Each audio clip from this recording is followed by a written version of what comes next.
విశ్వాసపాత్రుడు. అనగనగా ఒక దేశంలో ఒక రాజకుమారుడు ఉండేవాడు. అతను అపార ధనవంతుడే కాక గొప్ప దాత కూడాను.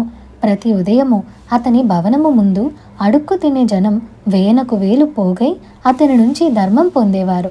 నగరంలోని గొప్పవారంతా అతని ఇంట విందులు ఆరగించి అతన్ని స్తోత్రం చేసేవారు. రాజకుమారుడికి పెళ్లి కాలేదు. భార్య కుటుంబము లేకపోయినా అతనికి ప్రజలందరూ తన కుటుంబమే అనిపించేది.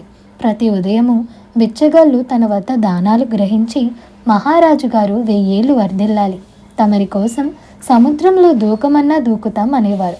మధ్యాహ్నం గొప్పవాళ్ళంతా రాజకుమారుడి వెంట విందులు ఆరగించి, మహారాజు గారే మాకు తల్లి తండ్రి, తమ కోసం నిప్పుల్లో దూకమన్నా దూకుతాం అనేవారు. ఈ పొగట్టలన్నీ వింటూ ఉంటే రాజకుమారుడికి పరమానందం కలిగి తనకు ఏ లోటు లేనట్టుగా తోచేది. ఇలా ఉండగా ఒకనాడు ఒక యువకుడు రాజకుమారుడి వద్దకు వచ్చి, మహారాజా, తమరు ధర్మదాతలని విని ఒక పెద్ద సహాయం కోరి వచ్చాను. నేను అభాగ్యుణ్ణి. అష్టకష్టాలు పడి ఈ మధ్యనే పెళ్లి చేసుకుంటే నా భార్య పోయింది. ఆమె అంత్యక్రియలకు గాను 10 వరహాలు ఇప్పించావంటే ఆ పని ముగించుకొని వచ్చి జీతం భత్యం లేకుండా మీ నౌకరుగా జీవిస్తాను అని వేడుకున్నాడు. 10 వరహాలకేనా పెద్ద సాయం అంటున్నావు? 100 వరహాలు ఇస్తాను.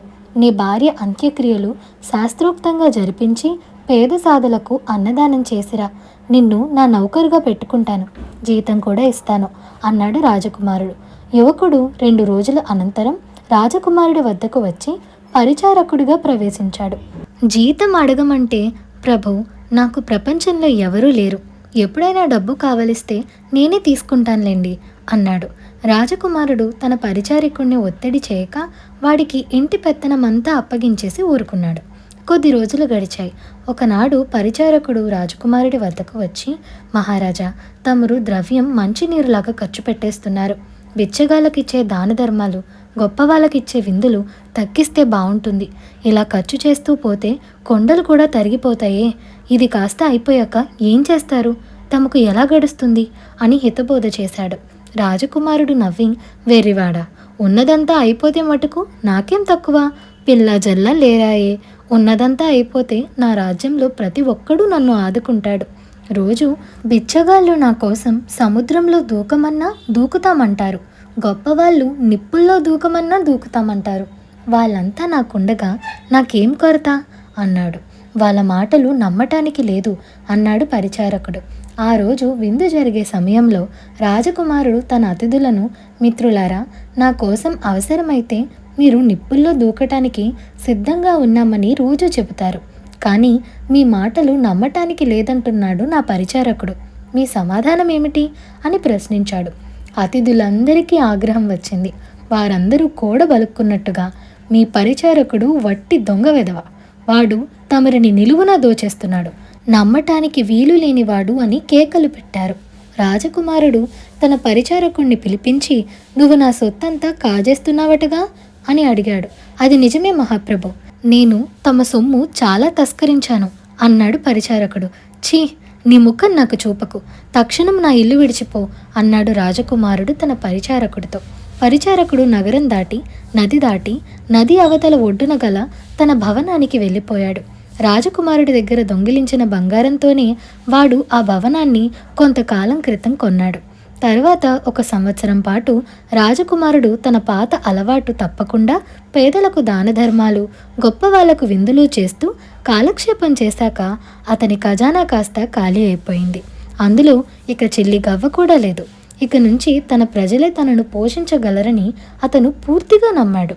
అతను గొప్ప వాళ్లకు ఆఖరి విందు చేస్తూ, మిత్రులారా, ఇదే నేను మీకు చేసే తుది విందు. ఇక నా దగ్గర చిల్లి గవ్వ లేదు.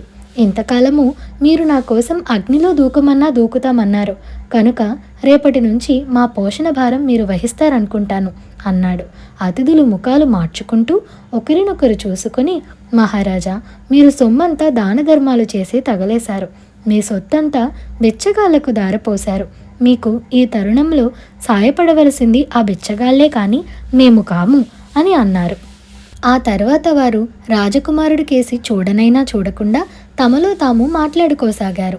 రాజకుమారుడు మొదట తన చెవులను తానే నమ్మలేకపోయాడు. ఈ గొప్ప వాళ్ళంతా తనను వంచారని తెలుసుకున్నాడు.